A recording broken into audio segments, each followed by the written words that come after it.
We have the infrastructure, we have the near surface, we have the high-grade flake graphite, and the most important part, the recovery, the metallurgy of how to remove it. The host rock is a rock called marble gneiss, which is GNEISS, which is a crumbly material that can be crushed, and within it is kernels of graphite. So when you crush and float that material, graphite floats, marble sinks. We have a good recovery and a good slurry to then upgrade to the end product.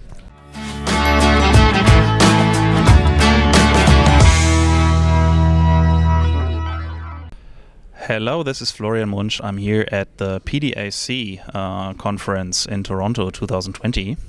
And with me, I have a graphite expert. It's Paul Gill, CEO of Lomiko Metals. It's a pleasure to have you here. Thank you, Florian. Thank you for having me on. Can you, for readers new to graphite, being a basic metal required for the battery revolution going on right now, can you tell the audience a little bit about the graphite market overall? Yeah, what's important to know? Very interesting market and very interesting material that's used in multiple different industries, and that's what I found fascinating about it. Certainly now the electric vehicle market is very interesting because graphite is a major portion of the electric vehicle lithium-ion battery, making up the anode portion, and it's 15 times more prevalent in a lithium-ion battery than lithium is. So that's one thing we need to know. But I think going back for many years, of course, everyone understands that it is made, pencil lead is made out of graphite, but there's other materials that are very interesting. Lubricants, refractory materials used in steel making, and then you have the brake shoes, which are not a very well-known one, but in addition to that, there's heat sinks that are used in lighting. So there's a number of very interesting uses, and that's because of the specific qualities of graphite material. It is very conductive of both electricity and heat, so it's very tolerant of very hot areas. And in fact, one of the most interesting uses is in the nuclear facilities, in which their graphite balls are used to retain the heat of the heated water for the material. From the demand side, if I'm right, most of the graphite goes to the steel industry, right? Yeah, right now it does go to the steel industry, making electric electrodes for steel making. So that's what the historic reason for having the graphite material is. But however, future uses are going to be very interesting, because what we have now is Tesla becoming very more popular in the markets. Everyone wants to get one, and so that is pushing the drive for Audi, BMW, Volkswagen, Volvo to all have their own competitive projects as well, all based on the lithium-ion battery. So what's very fascinating to me is that the demand is increasing. The consumer hasn't jumped quite yet, but they're on the edge of adopting this particular type of vehicle, and that's fascinating, because those kinds of changes have happened in society just in the near term. For instance, in 1980, we had no computers almost in homes, to 1990 when everyone had a computer, and likewise 1990 to 2000 the internet became very popular, and then 2000 to 2010 the smartphone became used globally and all the time. And so these changes are here, and we're here now, I think, in an electric vehicle revolution. And the best time to look at these things as an investment is at the beginning, of course, because the multiples of return. There is no point in denying that graphite is a very important material for the lithium-ion battery, but it's also a very common material. It's not a rare material. Even lithium is not rare, really. So what does electric or what does a battery require out of graphite? Does it have to be something special? Yeah, there's a special type of material that's made from the flake graphite material, which is called spherical graphite. And that is the material that can deliver a uniform electrical charge throughout the anode. And those spheres are very important because you don't want to burn out one portion of the battery before any other portion, or one portion of the anode before the other portions burn out. And the fact that the electricity can free flow through it means that it can be recycled or recharged, again and again and again. So it's very important. So that's one of the interesting situations. So for the battery, you need high purity spherical graphite. Is that right? Yeah, and it's very difficult to. I mean, it's very common to find graphite, but to find graphite in a area where you can recover it economically is very important, because now what's used primarily for that particular vehicle is the synthetic graphite, which is made out of materials such as coal and bitumen, and it's burned to a point where it's called carbon black, and then the spherical graphite's made out of that. That process is dirty. It creates, I think, a lot of energy use, and it's also very expensive. So I think there's 3 strikes against synthetic graphite, and you can see that manufacturers now are turning towards natural flake graphite as a replacement. And there's only a certain point in time where you can find good natural flake graphite that will be used in that particular setting, and that's in the Grenville Trend area between Ottawa and Baie-Comeau in Quebec and southern Ontario, and then places like Mozambique, Tanzania, Madagascar, Sri Lanka, very far-flung places. And so I think that our purpose is to develop a supply chain within North America, and we want to be part of that supply chain to battery manufacturers here. Speaking of Mozambique, let's before we dive into Lomiko Metals, let's get back to the bigger picture, the supply side. So when I did my research about graphite and your company, I came across that Syrah Resources, an Australian listed company, is ramping up production of graphite in Mozambique and really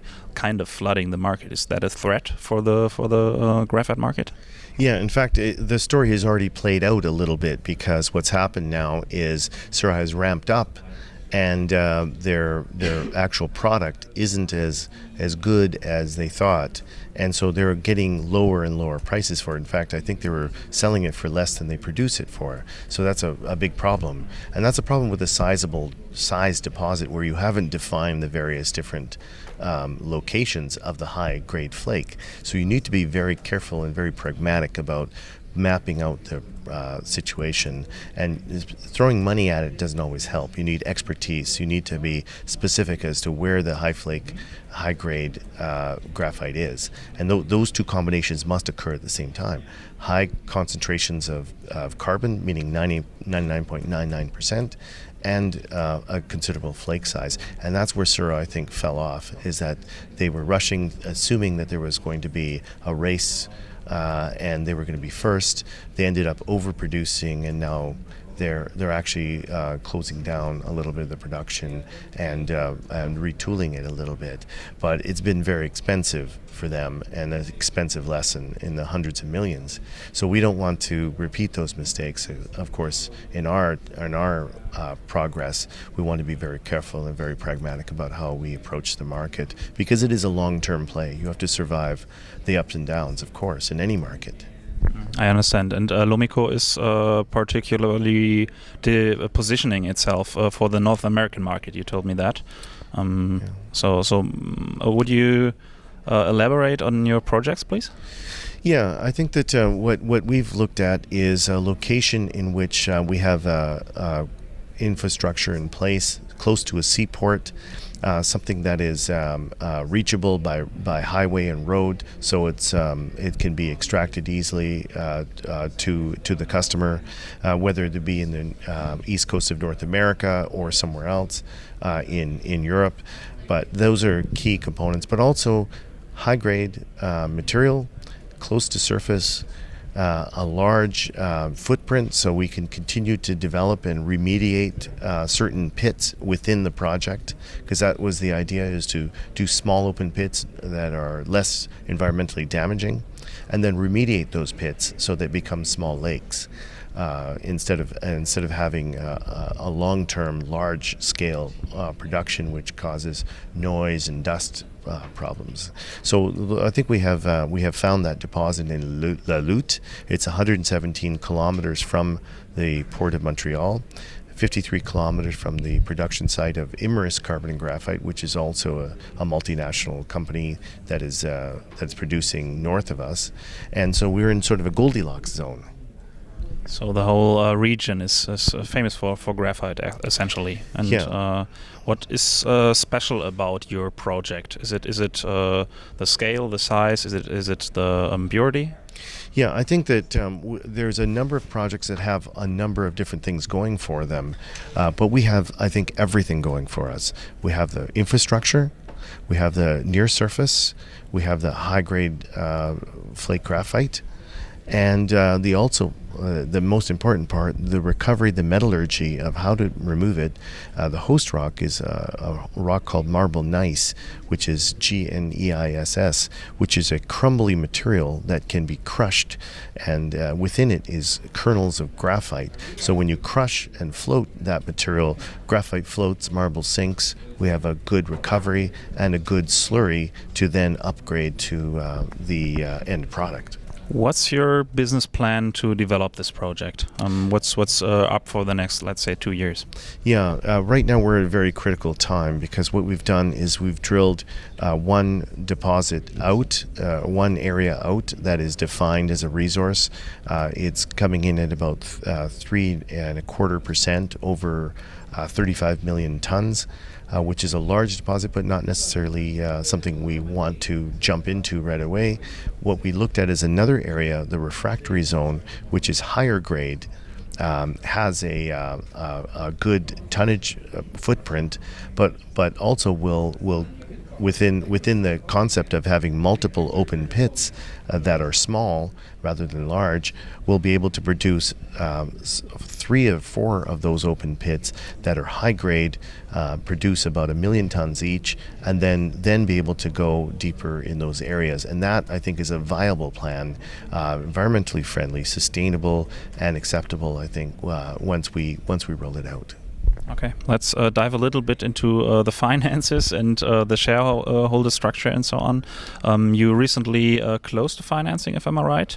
Yeah, we did close a small financing of about $525,000, and that's really just to pay off a number of small bills. We weren't successful in the larger raise of $3 million, which is a real required target, and simply that was just bad timing, trying to raise within the framework of having Nemaska going to bankruptcy in October, which put a big pall on the whole sort of electric vehicle market, and then secondly, that was also tax loss selling as well, so we couldn't push through and complete. But we plan to continue that process and put that money in the bank, and I think that will be very, very good in the short term to do. So right now we're looking at 81 million shares out. We're trading at about 4 cents Canadian, which I think is only 3 or 4 million market cap. We need to do another 500,000 short term, and then the 3 million, 2.5 million after that, and that will get us a metallurgical report, which will remove one risk, and then a 43-101, and then we'll purchase 100% of the property. Once we know we have all of the material, we'll be able to pay $1.125 million to complete the 100% purchase, and then we'll have a preliminary economic assessment based on all of that. And after a PEA, there comes a pre-feasibility study, feasibility study. So, is that your way of developing it, or would you even consider joint venturing this project or something like that? Yeah, I don't think you need to joint venture. What you're looking at is offtake agreements at that point, because you have a sales document. Preliminary economic assessment essentially becomes a sales document that you can go and take to end users, and they will test your material based on the fact that you have a preliminary economic information that it'd be viable to extract, and then they will look at it, whether it's the product itself, the actual production of the material is good or not. And so you have to do a pilot plant perhaps, or even a small extraction bulk sample to send them the raw material so they can process it. Which is really interesting. We see right now palladium and rhodium being really, really scarce in the market. Graphite obviously isn't, but automobile industry companies are all over the world trying to really support their supply chain, and those offtake agreements they take place. So probably or maybe you could be for the North American market one graphite play to go. Yeah, we don't want to solve the world's problems, generally speaking, at this point. We think we have a solution for just Canada and the east coast of the United States, and perhaps even Europe as well. But that's really the extent of our footprint at this point in time. If we decided to go larger than that, we risk the problem of having a lot of capital costs that may in fact put us at risk for bankruptcy, such as a group like Namaska has gone through. So those are very educational periods when you see, a very big flagship project for the province of Quebec going down like that. So we want to be careful that we're not growing too fast. We want to have customers in place as we're going through the process so that our material is pre-sold. It's very difficult to do because the market itself is opaque and you don't get pricing information, and the customer is always looking for the next sale or the next purchaser who comes along. So I think if we build a very economic project, we can be patient, and that's what I'm looking to do, is not to rush to market with a sub optimal plan. We need to have a long-term plan for success. This is a 20 or 30-year market, and we like to create multi-generational wealth. That's what our purpose is. Wonderful. Sounds like a good exiting statement, but I would like to give the opportunity to you. Anything else you would like to add, Paul? Yeah, I think that generally speaking right now, what we have is an incredible opportunity, because we have many different groups such as Nouveau Monde that are beside us, that have 750 million market cap or discounted net present value. That's amazing. Mason Graphite is also as big as that. But these are projects that are after the PEA. Once we do that PEA, we will jump in market value. And I think what we'd like to see is people sharing our long-term success by going to the market now. Wonderful. Thank you, Paul, for this interview. And if you guys want more information about Lomiko Metals, you will find a link to the company below the video, and also coverage on my website. Cheers. Thank you.